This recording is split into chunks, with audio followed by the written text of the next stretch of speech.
Di dalam dunia perpajakan, termasuk dalam pemeriksaan pajak, pembukuan dan pencatatan adalah hal yang penting karena kedua hal tersebut menghasilkan output berupa laporan keuangan atau rekapitulasi peredaran bruto yang merupakan objek dalam pemeriksaan pajak.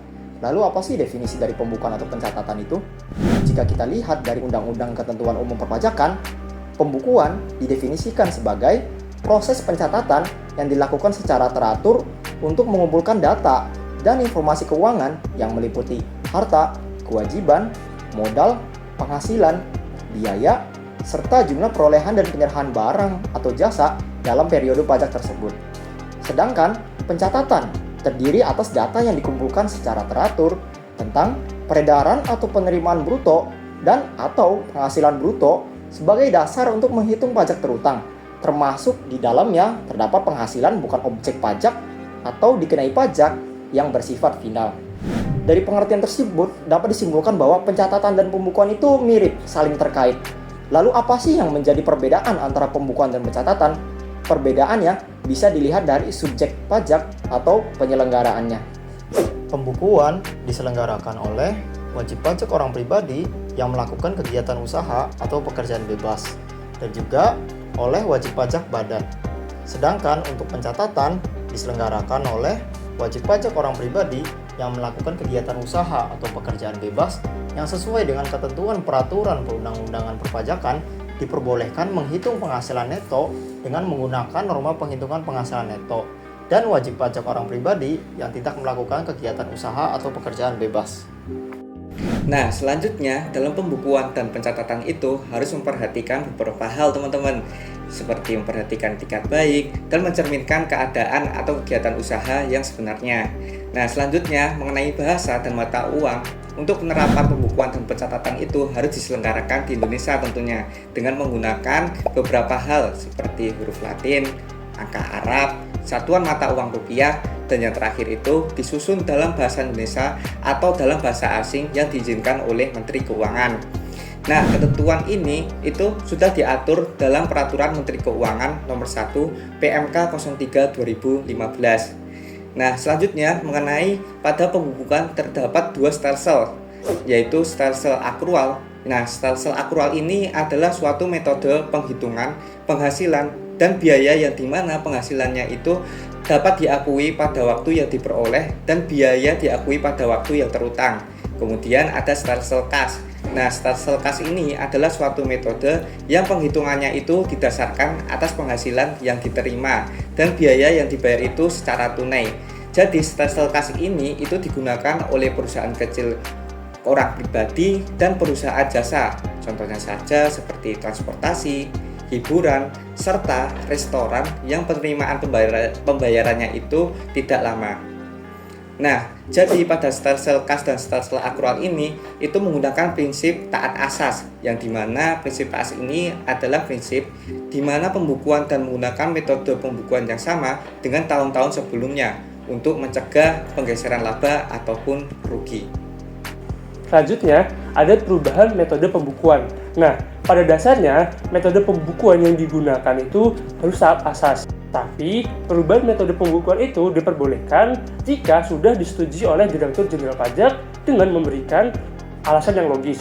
Nah, contoh dari perubahan itu bisa dari metode kas ke metode akrual, dari FIFO ke average, dari metode garis lurus ke saldo menurun, atau sebaliknya.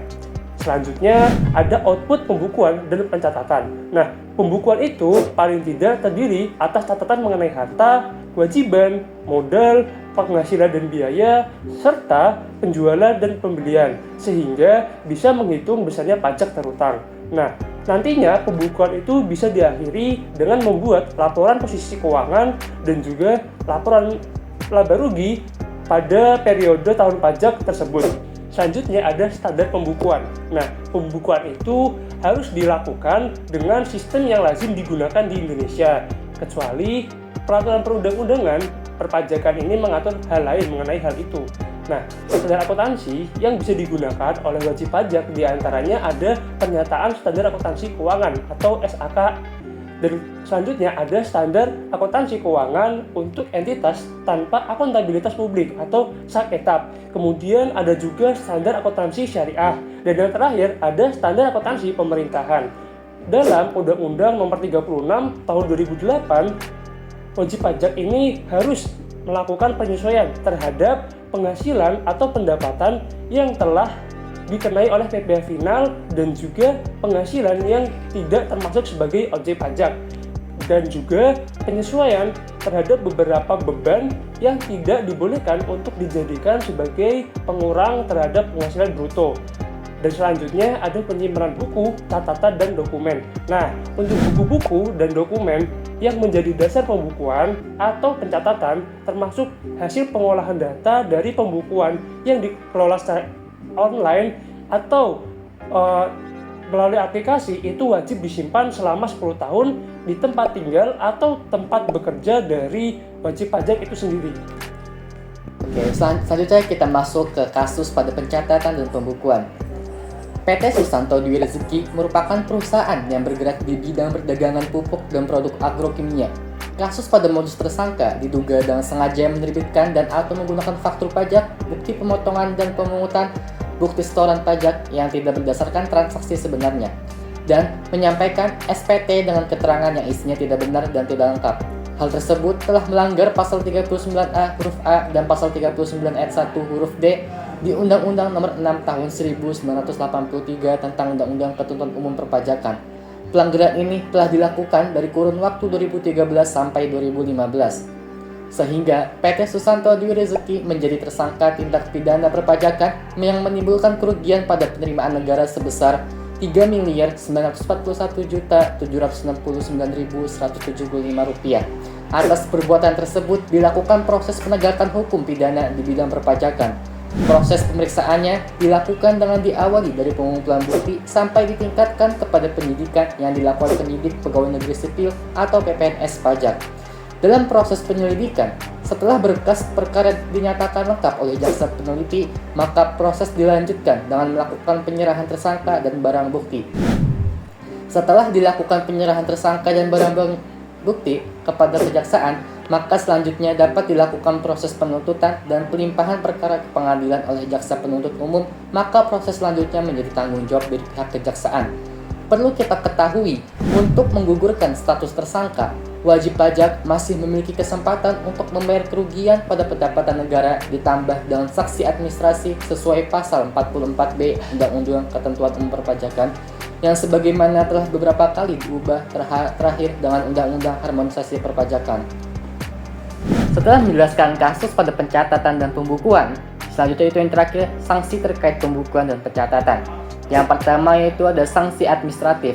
Dalam hal wajib pajak tidak memenuhi ketentuan dengan pembukuan atau pencatatan diatur pada Undang-Undang Nomor 16 Tahun 2009 dan dikenakan sanksi administrasi berupa kenaikan sebesar yang pertama 50% dari pajak penghasilan yang tidak atau kurang dibayar dalam 1 tahun pajak. Yang kedua, 100% dari pajak penghasilan yang tidak atau kurang dipotong, dipungut atau kurang disetor. Yang ketiga, 100% dari pajak pertambahan nilai, barang dan jasa, dan pajak penjualan atas barang mewah yang tidak atau kurang dibayar. Yang kedua ada sanksi pidana. Kondisi wajib pajak yang dapat dikenakan sanksi pidana berdasarkan pasal 39 yang pertama, memperlihatkan pembukuan, pencatatan, atau dokumen yang palsu atau dipalsukan.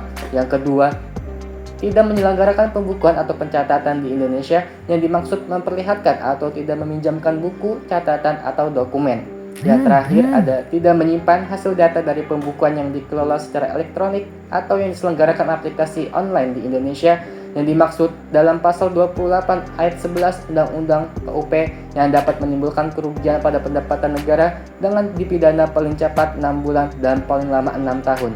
dan denda paling sedikit 2 kali jumlah pajak terutang dan paling banyak 4 kali dari jumlah pajak terutang.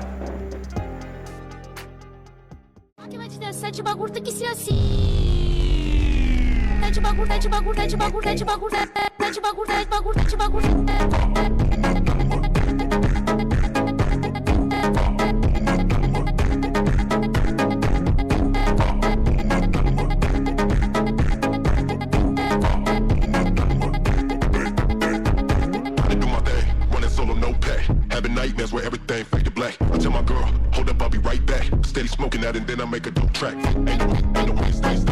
She ain't liquid, I tell my